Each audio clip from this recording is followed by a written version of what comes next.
তোমরা একটু বলবে। ঠিক আছে, সবই কই, কেউ একজন বলবে, টাইম লাগবে না। বলছে কোনো বিক্রেতা একটি জিনিস 240 টাকায় বিক্রি করায় 20% ক্ষতি হয়, কত টাকায় বিক্রি করলে 20% হবে? একদম সোজা। প্রথমে সে কি করেছে, 20% ক্ষতি। 20% ক্ষতি মানে কত পার্সেন্টে বিক্রি? 80%। আর সেই 80% মানেই টাকা হিসেবে কত টাকায় বিক্রি? 240 টাকায় বিক্রি। অ্যান্সারে বলছে 20% লাভ করতে হবে। 100 টাকার জিনিসে 20% লাভ মানে 120%-এ বিক্রি করে। তাহলে 120-তে মানে কত? তাহলে দেখা যাচ্ছে এখানে 6 20 120, 4 20-তে কত হচ্ছে? 4 20-তে 80 হচ্ছে, 4 দিয়ে কাটলে 4 6 24 আসছে। তাহলে 60 × 6 মানে 6 6 36 আর একটা শূন্য। তাহলে 360 টাকাতে ওকে বিক্রি করতে হবে, করলে নাকি ওর লাভ হবে। তাহলে এটার অ্যান্সার কত? দেখো এটাকে নোট ডাউন করো, যে হচ্ছে 66-এর অ্যান্সার হচ্ছে অপশন সি। নেক্সট বলছে 47 দাগ, বার্ষিক 6% সরল সুদের হারে কত টাকার 7 বছরের সুদ 147 টাকা হবে? Simple logic. তাই 7 বছরের সুদ যদি 147 হয়, 1 বছরে কত হবে? পারবে না? 1 বছরে কত হবে? 7 দিয়ে ভাগ করো। দেখো 7 2 × 14। দেখো 7 2 × 14, তোমাদের অ্যান্সার বলছো। 7 2 × 14 তাহলে 21 টাকা। তাহলে প্রত্যেক বছরে কত টাকা করে? 7 বছরে 147 টাকা, প্রত্যেক বছরে 21 টাকা। ঠিক আছে। আর এখানে পার্সেন্টেজ কত বলেছে প্রত্যেক বছরে? 6%। তাহলে তো আমরা বলতে পারি 6% মানেই প্রত্যেক বছরের টাকা হিসেবে ক টাকা? 21 টাকা সুদ। তাহলে অ্যান্সার চাইছে কি? তাহলে কত টাকা সরল সুদে 100 টাকা হয় আমাদের আসল, তাহলে 100 টাকা মানে কত? তাই না? 100, 100 হয়তো পার্সেন্টেজের অঙ্কে, তাহলে 6% মানে 21 টাকা, তাহলে 100% মানে আসল পেয়ে যাবে। তাহলে এখানে কাটাকুটি করলে 3 2-তে 6 হয়, 5 2-তে 100 হয়। Very good. আবার দেখা যাচ্ছে 3 7-তে 21 হয়।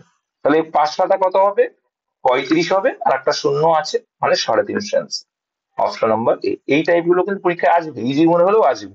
তবে কত স্পিডে তুমি করছো সেটা কিন্তু তোমাকে ভ্যারি করবে। 25 টাকার 0.5 আগেরটা টেবিল ফরম্যাটে করবে? তুমি কি পাগল আছো? টেবিল ফরম্যাটে করতে গেলে সিম্পল ইন্টারেস্টে কেন টেবিল ফরম্যাট করবে ভাই?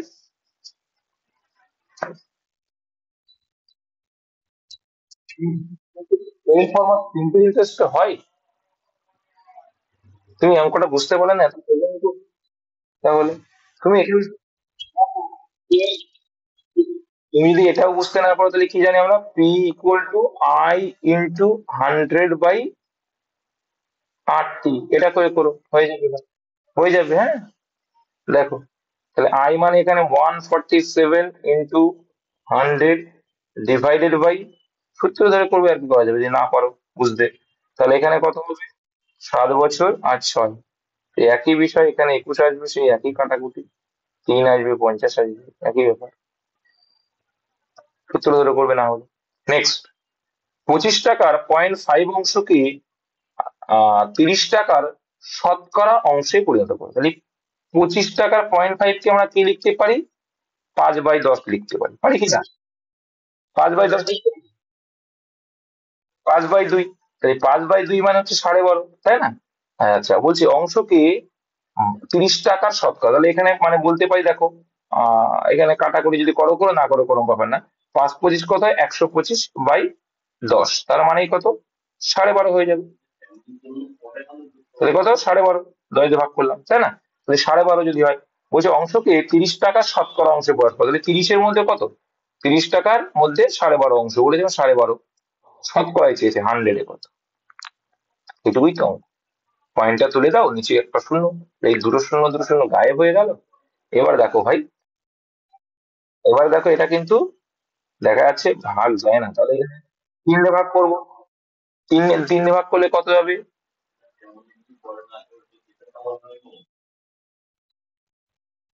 30 আর 12, তো 4 দিয়ে একটা অপশন, এটা নেই এটা নেই, একটা অপশনই আছে, এটা অ্যান্সার করবো। ঠিক আছে, যেহেতু আমার একটা অপশন দেখতে পাচ্ছি না, তাহলে এটাই হবে। তাহলে দেখো, তাছাড়া 5-এর ভিতরে একবার যাই, বাকি আছে কত? 2, তাহলে 2/2 বুঝে গেল। নেক্সট বলছে একটি ট্রেনের দৈর্ঘ্য 75 মিটার এবং গতিবেগ 40 কিলোমিটার পার ঘন্টা। Very good. এখানে মিটারে, আবার এখানে প্রতি কিলোমিটার পার আওয়ার। পরে আসছি, এই ট্রেনটি অপর একটি বিপরীতগামী ট্রেনকে, যার দৈর্ঘ্য, তাহলে অপর একটা ট্রেন 100 মিটার এবং গতিবেগ 60 কিলোমিটার ঘন্টা কত সময় অতিক্রম করবে? তাহলে একই ট্রেন অপর একটি বিপরীতগামী ট্রেন, বিপরীতগামী মানে উল্টো দিকে আসছে, ভেরি গুড। তাহলে ওদের মোট ডিস্টেন্স কত? প্রথম ট্রেনের দৈর্ঘ্য প্লাস দ্বিতীয় 175, আর ওদের রিলেটিভ স্পিড কি হবে? বিপরীত দিকে মানে যোগ হবে। এটাকে বলছে 40, এটা বলছে 60, তাহলে কত হবে? 100। এবার এটা কিসে আছে? এটা কিন্তু কিলোমিটার পার আওয়ারে, কিন্তু আমার অ্যান্সার দেখো মিটার, মিটারে ছিল ডিস্টেন্স, আর অ্যান্সার সেকেন্ডে তাহলে মিটার পার সেকেন্ডে কনভার্ট করবো। 5/18, ওটা এখানে না লিখে আমরা ডাইরেক্ট উপর লিখে দিতে পারি, উল্টে যায় যেহেতু। 5 দিয়ে যদি বাপুটাকে কাটা হয় কত হবে?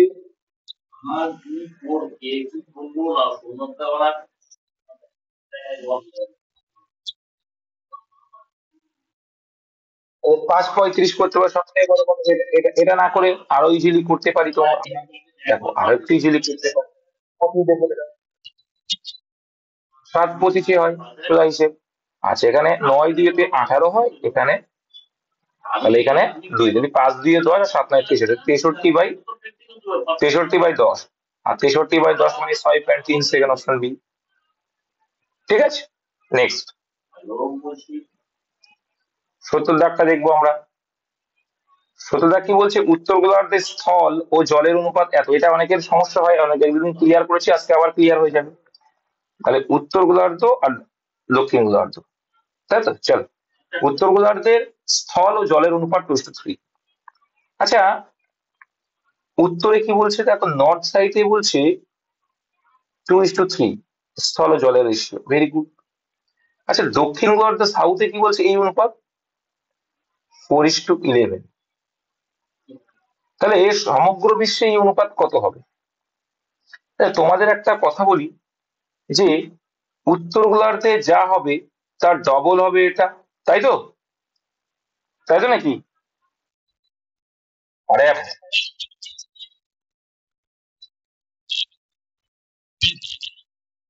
আরে বাবা, ঠিক বলছো, চাপ নেই। তাহলে উত্তর গোলার্ধ যা হবে, দক্ষিণ গোলার্ধেও তাই হবে, ভেরি গুড। উত্তর গোলার্ধেও যা হবে, দক্ষিণ গোলার্ধেও তাই হবে, তাহলে সমান করতে হবে। তাহলে মোট এখানে দেখছি 5, এখানে মোট কত? 15। তাহলে সমান তো নেই, সমান তো নেই, তাহলে কি করতে হবে? এটাকে 15 করতে হলে 3 গুণ করলে হয়ে যাচ্ছে। তাহলে উপরেরটা কত? নর্থ হয়ে যাচ্ছে কত? 3 2 6, নর্থটা হয়ে যাচ্ছে 3 2 6, আর এদিকে 3 3 9, টোটাল 15 হয়ে গেল। হলো কিনা? এইবার তুমি যোগ করতে পারো, এটা ক্লিয়ার হয়ে গেল। এটা 15 আছে, এটা 15, টোটাল তো 30 হচ্ছে, ভেরি গুড। দেখো তার মানে নর্থের বা সাউথের ডবল হয় সমগ্রটা, 15 15 30 হচ্ছে টোটাল সমগ্র, তাই না? কিন্তু আমার সমগ্র চাইনি, যে বিশ্বে এই অনুপাত কত হচ্ছে, অনুপাতটা যে, তাহলে এখানে কত হবে? 4 আর 6 10 হয়ে যাবে, আর এখানে 9 আর 11 20 হয়ে যাবে। তাহলে রেশিও কত আসছে? 1:2 আসছে। তাহলে 1:2 কিন্তু অ্যান্সার। বোঝা গেল? সুন্দর, সিম্পল একদম, কোনো জটিলতা কিচ্ছু। নেক্সট, তারপরে বলছে 15,000-এর 1/4-এর 12% এর, সব এর আছে মানে গুণ করবো, তাই না? এর মানে গুণ। তাহলে বলো, এই অঙ্কটা করবে, তারপরে অন্য কথা বলবো, আগে এটা করে নিই তারপরে বলবো। 12% মানে 12/100, 42% মানে 42/100, ব্যাস কাটাকুটি করলে হয়ে যাবে। এবার দেখো, তাহলে এইখানে দুটো শূন্য আউট, এখানে দুটো শূন্য আউট, একটা শূন্য আউট, একটা শূন্য গায়েব করলাম, ভেরি গুড। 3 এ 4-12 করলাম, নিচেই কিছু পড়ে আছে, আছে দেখতে পাচ্ছি। আচ্ছা, 21 2 কত হয়? 21 2 42, 5 2 10, 5 দিয়ে কাটলে কত হয়? 3 5 15। তাহলে উপরে কি কি আছে? 3 3 9 গুণ 21, তাহলে 1 গুণ 9 পড়ে আছে, তাহলে 9 9 18, অ্যান্সার কত এলো? 189। বলো এবার কি বলছো, আগেরটা কি, কোথায় সমস্যা?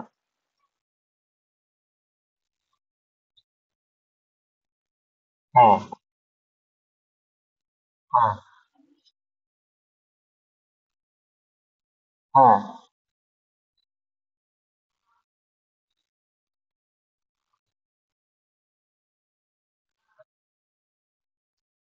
হুম। তো ব্যাপারটা তাই হয়ে গেল।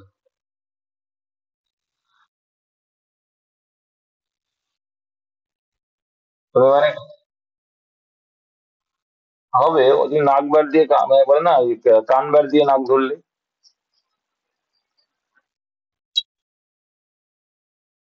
প্রত্যেকটা যদি আসে হবে। হবে ওটাও। ওটাও হবে করলে। কিন্তু ওটা কেন করবে তুমি এটা সব শেষ করে যা। এটুকু উত্তর গোলার্ধ দক্ষিণ গোলার্ধ সমান। কিন্তু আমরা জানি যে উত্তর গোলার্ধ যতটুকু মান থাকে দক্ষিণ গোলার্ধ যতটুকু মান থাকে তো সমান করে দেবে হয়ে যাবে। সমান করলেই গল্প শেষ। আর সমগ্র পৃথিবীটা কি হয় উত্তর গোলার্ধে যা হবে তার ডবল হবে বা দক্ষিণ গোলার্ধে যা হবে তার ডবল হবে। সিম্পল লজিক একদম। আর এখানে তো সেসব তো বলেনি এখানে যা যোগ করার কথা বলেছে। মাত্রা কি বলছি 1 কিলোগ্রাম চিনির মূল্য 20% হ্রাস পেলে মূল্য হ্রাস পায় 4 টাকা। আচ্ছা। তবে 1 কিলোগ্রাম চিনির প্রকৃত মূল্য কত? তাহলে দেখো এটা 1 কিলোগ্রাম চিনির মূল্য 20% হ্রাস পেলে মূল্য হ্রাস পায় 4 টাকা। তাহলে 20% ফ্রাকশন ভ্যালু করে দাও কত হবে? আগে ছিল 5 টাকা। এখন আগে আগে ছিল 7 টাকা। তো অঙ্কেও 4 বলেছে। তাহলে আমরা বলতে পারি আগে দাম ছিল কত? 5 টাকা। এখন দাম কত? 4 টাকায়। যেহেতু 4 টাকায় বলেছে এখন কমার পরে এই 4 টাকায়। অ্যান্সার কিন্তু হ্যাঁ।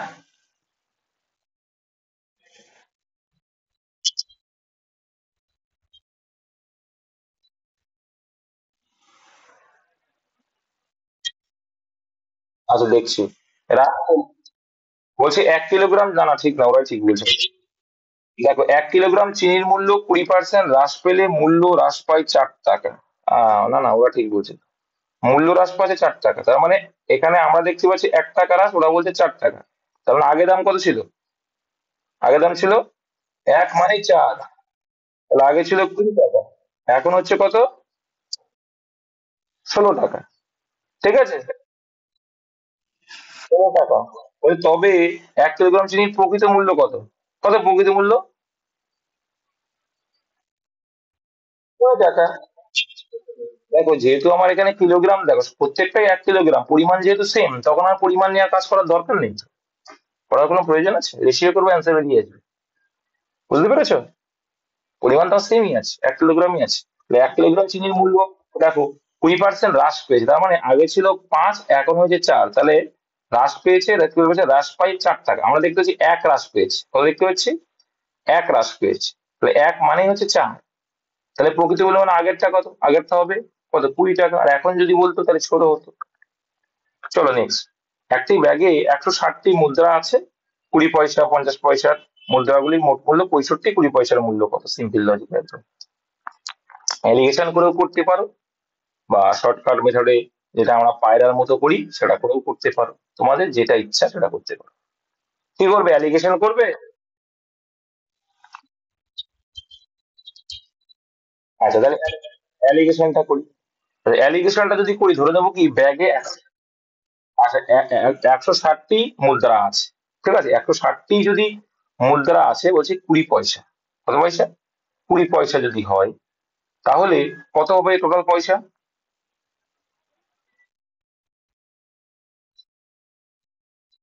3200 পয়সা। Very good. আবার যদি 160টি 50 পয়সা হবে তাহলে কত হবে? 5 হলো 80 মানে 8,000। আর এখানে দেখো এবার এই পয়সাটাকে টাকায় কনভার্ট করতে সোজা। দুটো শূন্য আউট করে দিলে কি হবে? দুটো শূন্য আউট করলে টাকায়। কারণ এখানে আমার টাকায় রয়ে সুবিধা হয়ে যাবে। তাই না? তাহলে 65 টাকা। তো দুটো শূন্য আউট করলে কেন? কারণ 100 দিয়ে ভাগ কারণ আমরা জানি 100 পয়সা 1 টাকা হয় তাই।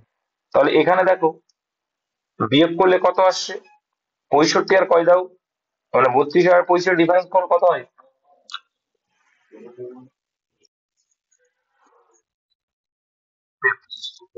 33 হয়।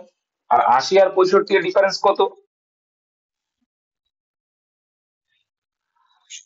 তাহলে কত আসছে? 5:11 অনুপাত। তাহলে 5:11। এবার দেখো এটা ছিল কি এটা ছিল 20 অ্যান্সার সেই 20 চেয়েছে। তাহলে 20 পয়সার মুদ্রার সংখ্যা তাহলে মোট সংখ্যা কত পেলাম? 5 আর 11 16 পেলাম মুদ্রার সংখ্যা। অঙ্কে যেটা বলেছে 160 কত গুণ বেশি? 10 গুণ বেশি। অ্যান্সার কাটতে দিয়েছে 20 পয়সার মুদ্রা 20 পয়সার মুদ্রা তো এই পাশেরটা। 20% মূল্য কত? 5। তাহলে 10 গুণ যদি হয় তাহলে 5 আর 10 গুণ মানে 50। অ্যান্সার এটা আসলো। এবার যদি বলে যে হচ্ছে আমি যেটা বলছিলাম তোমাকে, তাই না? তাহলে ওটা কিভাবে করবে? আচ্ছা, একটা জিনিস তোমরা খেয়াল করে দেখো, এখানে 20 পয়সা যদি 160টা আমরা ধরে নিলাম যে এটাও 20 পয়সা আছে, এটাও 20 পয়সা, যদি ধরে নিতাম, ভালো করে বুঝবে, ঠিক আছে? এটাও 20 পয়সা, এটাও 20 পয়সা যদি ধরে নিতাম, তাহলে 100, তাহলে দেখো এখানে 160টায় যদি 20 পয়সা হতো, 50 ধরবে? হ্যাঁ, একদম একদম একদম। উল্টোটা আসে, আমরা শিখেছিলাম না যে পায়রা আর হচ্ছে যেটা তোমার হচ্ছে 4 পা প্রাণী আর 2 পা, একই রকম সিস্টেম। আমার যেহেতু 20 পয়সারটা অ্যান্সার চেয়েছে, উল্টোটা ধরবো, 50টা ধরবো। আচ্ছা, তাই যদি হতো দেখো, 50টা যদি হয় তাহলে 50 × 160টি, তাহলে মানে কত হতো? 8,000। তাহলে 8,000 মানে 80 টাকা হতো। কত হতো? 80 টাকা হতো। কিন্তু অঙ্কে দেখা হচ্ছে কত? যে 15 টাকা কম। কেন 15 টাকা কম আমাদের থেকে? কারণ আমরা তো প্রত্যেকটাকে ধরে নিয়েছি কি 20 পয়সা। তাহলে এদের ডিফারেন্স কত পয়সা? 30 পয়সা। তাহলে 30 পয়সা এক্সট্রা ধরে নিয়েছি আমরা। আমরা 30 পয়সা কিন্তু এক্সট্রা ধরে নিয়েছি। কি করেছি? 30 পয়সা এক্সট্রা। 30 পয়সা যদি এক্সট্রা ধরে নিই, তাহলে এই যে 15 টাকা, 15 টাকা মানে পয়সায় কনভার্ট করলে কত হবে? 1500। তাই তো নাকি? 100 গুণ করলাম, কেটে দাও। 3 কাটলে 3×5 = 15, আসলো 50। এটা হচ্ছে তোমার অল্প টাইমে অ্যালিগেশন করা লাগে না। চলো নেক্সট। 7-এর গুণিতক কোন সংখ্যাকে, এই বলেছি, একটু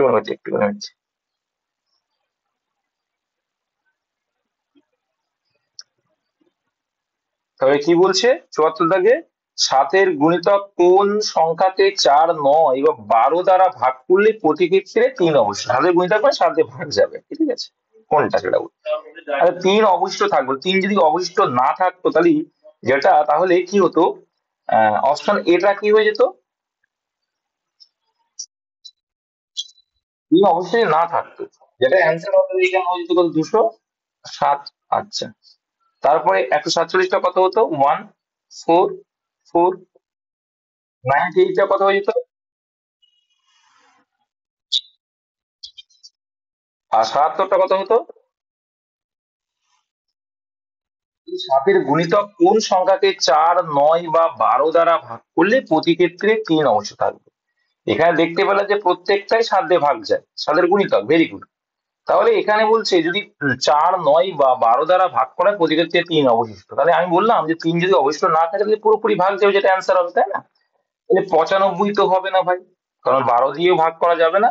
আর 4 দিয়ে ভাগ করার শর্ত বলছে শেষের দুটো অক্ষর যদি ডিজিট যদি যায় তাহলে হবে। তো এই দুটো যদি যাচ্ছে না, 07, 07ও তো ভাগ, এটাও হবে না। তাহলে 144 যাচ্ছে, আর 144কে 9 দিয়ে ভাগ করা 12 দিয়েও যাবে। অপশন সি, যে কোনো একটা চেক করলাম তো হয়ে গেল, আর অন্যগুলো তো পড়েই গেছে। তারপরটা দেখো ভাই, কি বলেছে দেখো, 75। এবার রুটের মধ্যে আছে, তোমাদের এই মানটা জানতে হবে। 1936 কার স্কোয়ার হয়? কার স্কোয়ার? 44-এর স্কোয়ার। 44। তার মানে বলতে পারি এটা মানে 44। আচ্ছা, 44 যদি হয় ভাই, একটা জিনিস তোমাদের আমি অলওয়েজ বলার চেষ্টা করি, যে রুট থাকলে দশমিক যেখানে থাকবে তার অর্ধেক পজিশনে চলে আসবে। তো এখানে 44 মানে, দেখো দুটোর আগে ছিল, এবার অর্ধেক আগে হয়ে যায় 4.4 প্লাস। এখানেও দেখো সেমই আছে, তাহলে এটাও, এটা কি, এটা সেম না, এটা কিন্তু পয়েন্ট। পয়েন্ট এখানে কটার আগে দিয়েছে? 4টের আগে। এবার হয়ে যাবে দুটোর আগে, 4টে মানে অর্ধেক হয়ে যাবে। তারপরে দেখো কি বলছে, তারপর দেখো এই 6টা, 6টা মানে এবার কটা? অর্ধেক 3টের আগে। প্রত্যেকটাই 1903 তিনটে করতে গেলে একটা শূন্য দিতে হবে। এখানে কটা আছে? 8টা আছে। তার মানে আমরা জানি যে 44, 1944, কিন্তু কটার আগে? 4টা আগে। একটা শূন্য, 4টা শূন্য। এইবার তোমাকে এখানে অ্যাডিশন করতে হবে, যোগ করতে হবে, আর কিছুই না।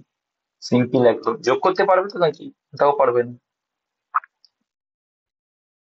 পয়েন্টের জায়গায় পয়েন্ট রাখবে। দেখো, পয়েন্টের জায়গায় পয়েন্ট রাখবে। যারা জানো না দেখে নাও, পয়েন্টের জায়গায় পয়েন্ট রাখবে অলওয়েজ, ঠিক আছে? পয়েন্টের জায়গায় পয়েন্ট। এই কে কথা বলছো?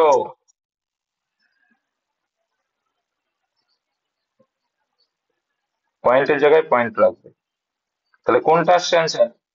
এখানে 4 আসছে, এখানে 4 4 8 আসছে, 4 4 8 আসছে, 4 4 8 আসছে, 0.4 আসছে।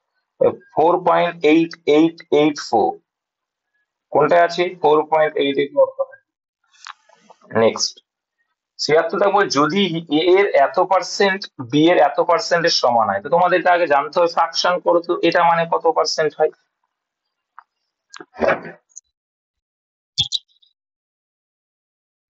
বলো কত হয়।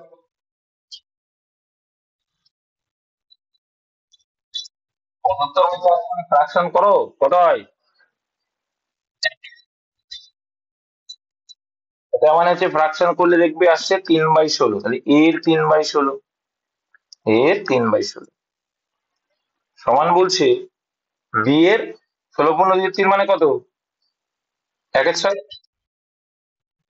লেখা আছে, তাহলে এই কত হবে? যেহেতু ভগ্নাংশ, ভগ্নাংশ হলে উল্টে দিলে ওদের রেশিও, আমি বলেছিলাম তো ভগ্নাংশ থাকলে উল্টে দিলে ওদের রেশিও সমান যখন বললি। তাহলে এটাই কি করবো, 16/3 করবো, অনুপাত 6/1 করবো, তাই তো বলেছিলাম। তাহলে এলসিএম করো, তাহলে 3 আসে নিচে মানে 3ই হবে এলসিএম, তাই না? 3 যদি হয়, তাহলে এবার দেখো এখানে 3 16 আছে, ভেরি গুড, এখানে 3 6 18 হয়ে যাবে। তাহলে 16:18 মানে 8 2 16, 9 2 18, মানে এই নাম্বার। সোজা সাপটা হিসাব, কোনো জটিলতা নেই। তাছাড়াও তুমি যদি মনে করো যে আমি এই পার্সেন্টেজটাকে এই পাশে দেবো এই পাশে দেবো, সেটা করেও করতে পারো, রেশিও করলে চলে আসবে। ঠিক আছে, তাও চলে আসবে। 16 × 2 3 যদি এই পাশে আসো কত হয়ে যাবে? তার মানে 1/6 অনুপাত, এ পাশে আসলে কত হবে? এটা উল্টে আসলে, যেহেতু সমান সমান মানে উল্টে যাই বলি আমি, এটা কত হয় দেখলে? 3/16। তুমি করে দেখো, সেই আছে 16 × 16, আর এখানে 318 আসলো, চলে আসবে। সরি। নেক্সট দেখো, 7 বলছে 18 সেন্টিমিটার দৈর্ঘ্য বিশিষ্ট একটি ঘনক থেকে 3 সেন্টিমিটার দৈর্ঘ্য বিশিষ্ট কতগুলি ঘনক তৈরি করা যায়। সিম্পল, ঘনক মানে কিউব করবো, 18 সেন্টিমিটার কিউব মানে 18 3 বার লিখবো। সব থেকে সবচেয়ে হচ্ছে বড়টাকে ছোটটাকে ভাগ করে দিয়ে কিউব করে দাও, তাহলে 3 6 18, তাহলে 6 এর কিউব, 6 এর কিউব মানে কত? ঠিক আছে, চলো নেক্সট। এটা কিন্তু আসে প্রায়শই পরীক্ষায়। চালের দাম প্রতি বছর 10% করে বৃদ্ধি পায়, চালের বর্তমান মূল্য কুইন্টাল প্রতি 3,872 টাকা। 2 বছর আগে প্রতি কুইন্টাল চালের দাম কত ছিল? ধরে নেব চালের দাম 2 বছর আগে কত ছিল, এক্স টাকা ছিল। তারপরে কি 10% করে বৃদ্ধি পেলো, 10% মানে আমরা লিখতে পারি 11/10 লেখা যায় তো, 11/10 লিখতে পারি, ফ্র্যাকশন করে লিখতে পারি। বা 110/100 করলে দেখো বোকামি, তাছাড়া কিছু না, এই জন্যই কেটে যায়, ঠিক আছে, তাই 11/10 লিখি। তাহলে 11/10 কত বছর? 2 বছরের গল্প এসছে। আর এটা করে বর্তমানে দাঁড়িয়েছে কত? 3872 টাকা। ওকে, ভেরি গুড। এবার দেখো, তাহলে 11 দিয়ে ভাগ যাবে, গ্যারান্টি যাবে। তাহলে 11 দিয়ে যদি আমি ভাগ করি, দেখো প্রথমে 11 তবুও উপরে কাটা করেছে, 11 দিয়ে ভাগ করলে দেখো 3 11 33, রইলো বাকি 5 57, 5 11 55, রইলো বাকি 2 352। তো দেখলেই বোঝা যাচ্ছে, দেখো 3 আর 2 5 মানে 32, বিয়োগ করলে ভাগ করলে কতই? 32, 11 দিয়ে ভাগ করা করতে জানি আমরা 32। তাহলে এক্স সমান সমান কি আছে? কোনাকুনি গুণ। তাহলে এখানে 32 আছে, এখানে 10 10 কে 100, মানে পাশে দুটো শূন্য বেড়ে গেল, তাহলে অ্যান্সার আসলো 3200। তাহলে 2 বছর আগে ছিল কত? 3200, অপশন ডি। নেক্সট, দুটি তামার বলের ওজন যথাক্রমে, এটা কিন্তু 3.5, তাহলে দুটি তামার বলের ওজন যথাক্রমে 3.5 কিলোগ্রাম এবং 7.5 কিলোগ্রাম। আচ্ছা, প্রতিটির ওজন দ্বিতীয়টির শতকরা কত অংশ? মানে প্রথমটির ওজন দ্বিতীয়টির শতকরা কিছুই নেই। 7.5 এর মধ্যে 3.5 100 কত? কিচ্ছু নেই। পয়েন্টটাকে তুলে দাও, পয়েন্টটাকে তুলে দাও। এখানে বলছে 4 × 25 100, এখানে 3 × 25 75, তাহলে 4 × 35 কত হয়? 4 × 35 হয় 140। 140/3 মানে 3 4 12, আহ 46। Option D. অয়ন একা একটি কাজ 20 দিনে করতে পারে, অয়ন ও কুন্তল একত্রে 16 দিনে করতে পারে, কুন্তল একা করতে পারে। সিম্পল। তাহলে এই টাইপের অঙ্ক আসে, তোমরা জানো। দেখো কি বলছে, অয়ন একা একটি কাজ 20 দিনে করতে পারে, তাহলে অয়ন করতে পারে একা একটি কাজ 20 দিনে, ভেরি গুড। আচ্ছা, আর একত্রে অয়নের সঙ্গে যখন কুন্তল অ্যাড হচ্ছে, অয়ন প্লাস কুন্তল যখন হচ্ছে, তখন 16 দিন লাগাচ্ছে। এলসিএম হবে কত? 80 হবে। 80 হয়ে যাবে। 4 20-তে 80, আর এদিকে হচ্ছে 5 16-তে 80, 4 আর 5। তাহলে অয়ন যখন একা করছিল 4 ইউনিট করছিল, আর অয়ন যখন কুন্তলের সহায়তা নিল তাহলে 5 ইউনিট করছে। তাহলে বলতে পারি 5 ইউনিটের ভিতরে অয়ন তো 4 করে করে দিচ্ছে, তাহলে কুন্তল কত করছে? 1 করে করে। তাহলে 80 ইউনিট কাজ করতে কুন্তলে কদিন লাগবে? 80 দিনই লাগবে। চল নেক্সট। ত্রিভুজ এবিসি এর এবি সমান এসি, কোণ বিএসি সমান 40 ডিগ্রি, বিবিতে বহিস্থ কোণের মান কত? আচ্ছা, তাই ত্রিভুজ এবিসি, একটা ত্রিভুজ যদি আমরা আঁকার চেষ্টা করি, এরকম একটা 40 ডিগ্রি বলতে, 40 ডিগ্রি যদি বলে, 40 ডিগ্রি বলছে তো, আমরা আঁকার চেষ্টা করি। তাহলে এখানে দেখা যাচ্ছে 40 ডিগ্রি যদি এটা হয়, তাহলে এটা বিএসি বলছে, তাই তো? তাহলে এটা এ বি, মনে করে এরকম একটা আছে, আর সি। এবিসি ত্রিভুজ রয়েছে, তাকে কোণ বলছে, এটা 40 ডিগ্রি। এবিসি এর এবি আর এসি সমান বলেই তো দিয়েছে, তাই এবি আর এসি সমান, তোমাদের তাহলে আমি ক্লিয়ার করেছিলাম, মনে আছে? এই এবি বাহু আর এসি বাহু সমান বলেছে। তার মানে কি? তার মানে এই যে বিপরীত কোণ, এই বিপরীত কোণ আর এই বিপরীত কি হবে? দেখো, তাহলে সিম্পল সমান। বিপরীত বহিস্থ কোণের মান কত চেয়েছে? আচ্ছা, তাহলে 140 বলেছে তো, ভালো করে বুঝো ভাই। 140 না, শুধু 40। ত্রিভুজের মোট মান 180, তাহলে 180 থেকে 40 বাদ দিলে কত হবে? 140। যখন, দেখো, এই বাহুটার উল্টো আছে এই কোণটা, তাহলে এইটা সমান বলেছে, আবার এই বাহুটার উল্টো আছে এটা সমান বলেছে, তাহলে সমান যখন হবে তাহলে এই কোণটা এই কোণটাও সমান হবে। তাহলে 140 যদি হয় তাহলে 2 দিয়ে ভাগ করলে কত আসবে? 70 আসবে, অপশন বি। ক্লিয়ার?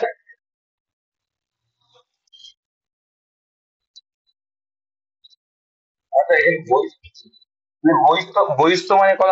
বহিস্থ কোণের ভ্যালু কত হয়?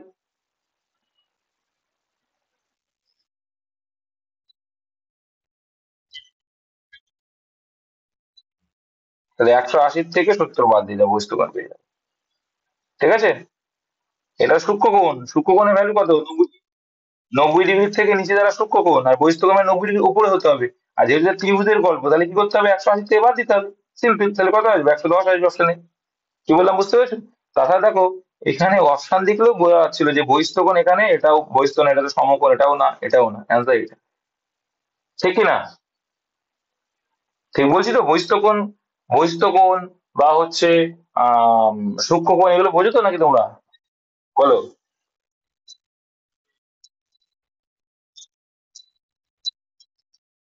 অন্তস্থ কোণ, বহিস্থ কোণ। আচ্ছা, ওটা, ও সরি সরি, হ্যাঁ ঠিক বলেছো। আমি বলছি স্থূল কোণ আর হচ্ছে সূক্ষ্ম কোণের কথা, তাই তো? উল্টো হয়ে গেছে। ওটা স্থূল আর সূক্ষ্ম। হ্যাঁ, ওইটা আলাদা। দেখো, বহিস্থ মানে বাইরে, আর অন্তস্থ মানে ভেতরে। ঠিক আছে? বহিস্থ মানে বাইরে। এবার আমরা যে কোণগুলো করেছি, এটা 40, এটা 70। ঠিক আছে? এটাও 70। আর বহিস্থ কোণ, যে বহিস্থ কোণ মানে কোনটা বলো তো? বহিস্থ কোণ মানে এইটা, বাইরেরটা। এর বাইরেরটা যদি হয়, আমরা জানি কি টোটালটার ভ্যালু কত হয়? এক সরল কোণ। এক সরল কোণ মানে কত? ত্রিভুজ মানে 180 না কিন্তু, যেটা আমি অন্য কিছু ভাবছিলাম তখন।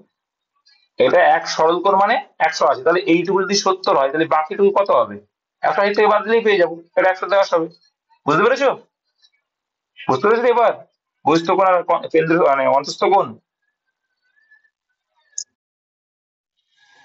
চলো, আচ্ছা তাহলে বলো দেখি, এই একটা ত্রিভুজ আছে, এইটা হচ্ছে 40 ডিগ্রি, তাহলে এই বহিস্থ কোণটার ভ্যালু কত হবে?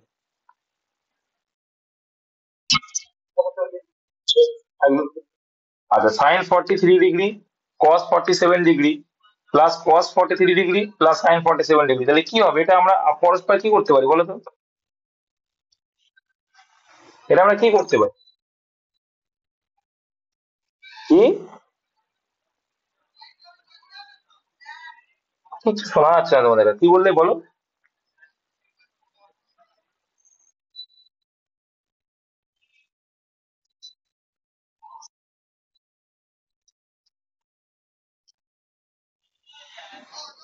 তাহলে এখানে দেখবি sine square theta plus cos square theta চলে আসবে, তাই না?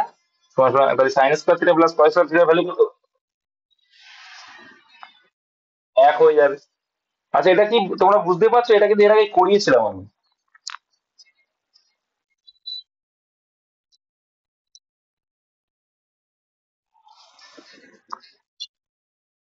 হুম, যে কোনো একটাকে ধরতে পারে। আচ্ছা, এখানে সাইন মানে আমরা কি জানি? সাইন সাইন রয়েছে। তাহলে এখানে সাইন, এটা কস কে আমরা সাইন যদি করতে চাই তাহলে কি হবে? কস মানে কস 47 মানে কত হবে? সাইন কত হয়?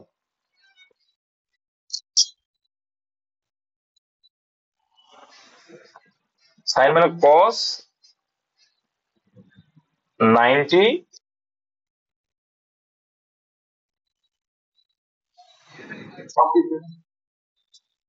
এটা এটা মানে হচ্ছে কত? সাইন, তাই তো? কস থেকে এটা মানে সাইনে পরিণত করলাম, তাহলে দেখো এখানে দেখা যাবে তাহলে 43 আসছে, তার মানে সাইন 43। তাহলে সাইন 43 সাইন স্কয়ার থিটা, এটা সাইন স্কয়ার হয়ে গেল। এখানে সিমিলার রেখে কস তৈরি করে দাও, তাহলে এটা কস স্কয়ার আসবে। তাহলে প্লাস কি আসবে? Sine square theta plus cos square theta equal to 1 হবে। ঠিক আছে, চলো। বিপরীত দিকে ধাবমান দুটি ট্রেনের বেগ যথাক্রমে 60 কিলোমিটার/ঘন্টা এবং 45 কিলোমিটার/ঘন্টা এবং 6 সেকেন্ডে ট্রেন দুটি পরস্পরকে অতিক্রম করে। একটি ট্রেনের দৈর্ঘ্য 90 মিটার হলে অপরটির দৈর্ঘ্য সিম্পল আছে। তাহলে বিপরীত দিক থেকে মানে রিলেটিভ স্পিড যোগ হবে। তাহলে 60 কিলোমিটার একটা, একটা বলছে 45 কিলোমিটার।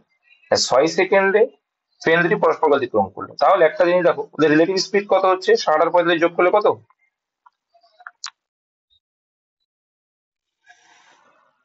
105। আচ্ছা, এটা মিটার/সেকেন্ডে কনভার্ট করতে গেলে কি করো? 5 দিয়ে গুণ করো, করলাম। এইবার অতিক্রম করছে 6 সেকেন্ড, তাহলে স্পিডের সঙ্গে আমরা যদি টাইম গুণ করি আমরা মোট ডিস্টেন্সটা পেয়ে যাবো। Very good. আচ্ছা, তাহলে এখানে করলে 318, 3 যদি এটা এখানে 3 35 হবে কত? 100। তাহলে এখানে 5 35 কত হবে? 5 35 175 হবে। এই মোট ডিস্টেন্স হচ্ছে 175, তার মধ্যে একটার দৈর্ঘ্য বলেছে 90। তো সেই 90টা যদি বাদ দিই কত থাকছে? এই যে বাকি যে 85টা নিশ্চয়ই তাহলে আর একটা ট্রেনের দৈর্ঘ্য। Answer option D.